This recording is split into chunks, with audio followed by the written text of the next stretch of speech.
Penjelasan panjang lebar Anies Baswedan soal dua perjanjian. Perjanjian politik yang melibatkan mantan Gubernur DKI Anies Baswedan ramai diperbincangkan belakangan ini. Anies akhirnya buka suara soal perjanjian itu. Untuk diketahui, ada dua perjanjian yang melibatkan Anies. Pertama, perjanjian dengan Ketua Umum Partai Gerindra Prabowo Subianto yang disebut terkait Pilpres. Kedua, perjanjian utang 50 miliar rupiah dengan Menparekraf Sandiaga Uno saat Pilkada 2017. Anies mengungkap semua hal terkait perjanjian versi dirinya. Anies buka-bukaan hal tersebut saat wawancara dengan motivator Mary Riana. Wawancara itu diunggah akun YouTube Mary Riana Jumat, tanggal 10 Februari tahun 2023. Tim media Mary Riana sudah mengizinkan wawancara tersebut untuk dikutip. Anies awalnya menjelaskan saat dirinya terpilih menjadi gubernur di Pilkada 2017 akan berkomitmen menyelesaikan tugasnya di Jakarta selama 5 tahun. Karena itu, dia tidak akan mengikuti Pilpres. Usai Pilkada 2017 memang ada perhelatan Pilpres di tahun 2019.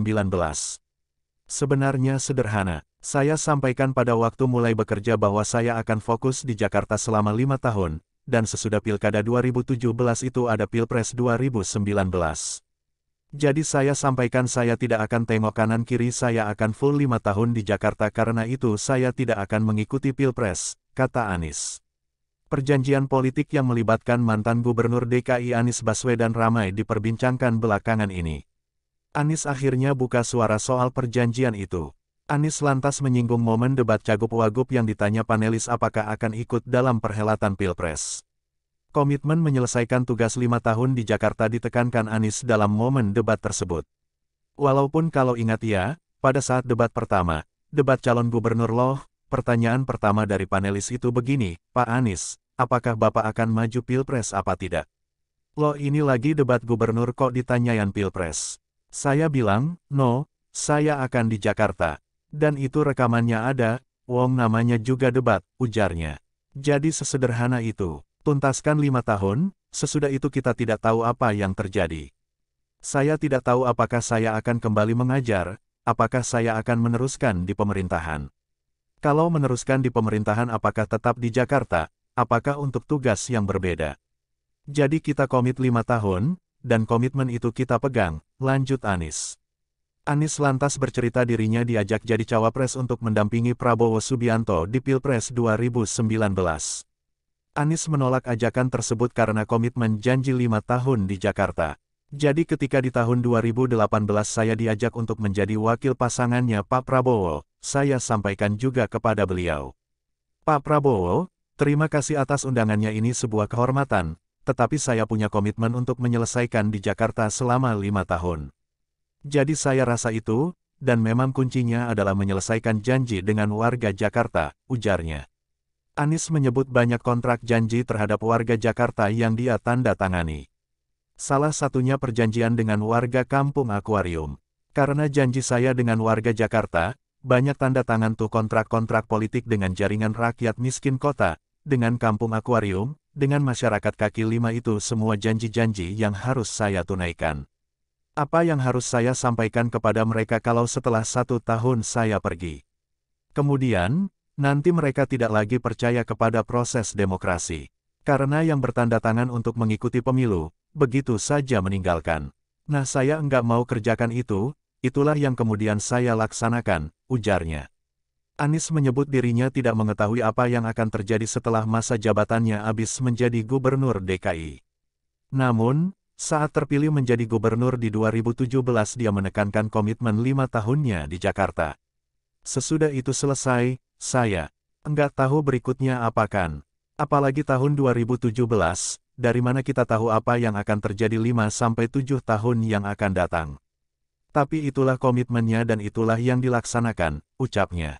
Anies mengatakan komitmen 5 tahun di Jakarta itulah yang ada dalam perjanjian tersebut, sehingga dia tidak akan mengikuti Pilpres. Menurut Anies, tidak ada batasan sampai kapan dia tidak mengikuti Pilpres. Dan memang ketika ngobrol itu enggak nyebut tahun. Misalnya, saya berjanji enggak ikut Pilpres sampai kapanpun enggak. Saya berjanji menyelesaikan jabatan gubernur DKI 5 tahun, ujarnya. Tidak ada menyebut 5 tahun sampai 2022, kemudian tidak akan ikut 1, 2 hehehe. Ya kira-kira enggak gitulah, lanjut Anies. Anies mengakui adanya sumbangan 50 miliar rupiah tersebut. Anies menyebut saat Pilkada 2017 banyak sekali sumbangan berdatangan untuk modal kampanye. Jadi begini, pada masa kampanye itu banyak sekali melakukan sumbangan, banyak sekali, ada yang kami tahu, ada yang kami tidak tahu, dan ada yang memberikan dukungan langsung apakah relawan.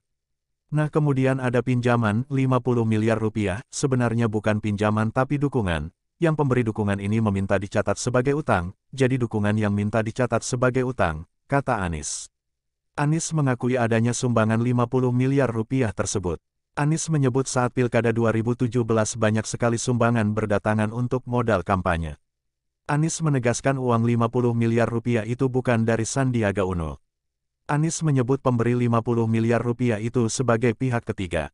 Anies lantas membeberkan isi perjanjian dengan pemberi 50 miliar rupiah itu. Isinya, sumbangan 50 miliar rupiah itu dianggap selesai jika Anies Sandi menang pilkada, artinya uang tersebut dianggap sebagai bentuk dukungan.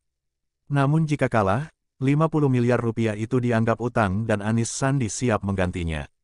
Ini kan dukungan untuk sebuah kampanye untuk perubahan untuk kebaikan, bila ini berhasil maka itu dicatat sebagai dukungan, bila kita tidak berhasil dalam pilkada maka itu menjadi utang yang harus dikembalikan, jadi itu kan dukungan tuh, siapa penjaminnya?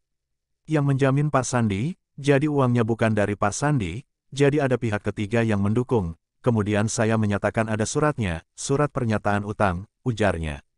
Saya yang tanda tangan, dan dalam surat itu disampaikan apabila pilkada kalah maka saya berjanji saya dan Pak Sandiaga ini berjanji mengembalikan, dan saya dan Pak Sandi yang tanda tangan saya.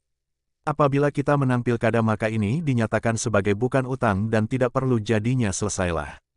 Jadi itulah yang terjadi, makanya begitu pilkada selesai menang selesai, lanjut Anies. Anies lantas menjelaskan sistem perjanjian jika kalah harus mengganti uang tersebut. Anies menyebut jika dirinya menang maka akan berada di dalam pemerintahan sehingga tidak bisa mencari uang untuk mengembalikan uang tersebut. Sebaliknya, jika kalah dia akan berada di luar pemerintahan dan bisa mengganti uang tersebut dengan membangun usaha atau melakukan upaya lain. Yang perlu digarisbawahi kenapa kalah bayar. Biasanya orang berpikir menang bayar. Kalau kalah maka saya akan berada di luar pemerintahan, maka di situ saya cari uang untuk mengembalikan. Mungkin saya bisnis, mungkin saya usaha apapun supaya mengembalikan, ucap Anies.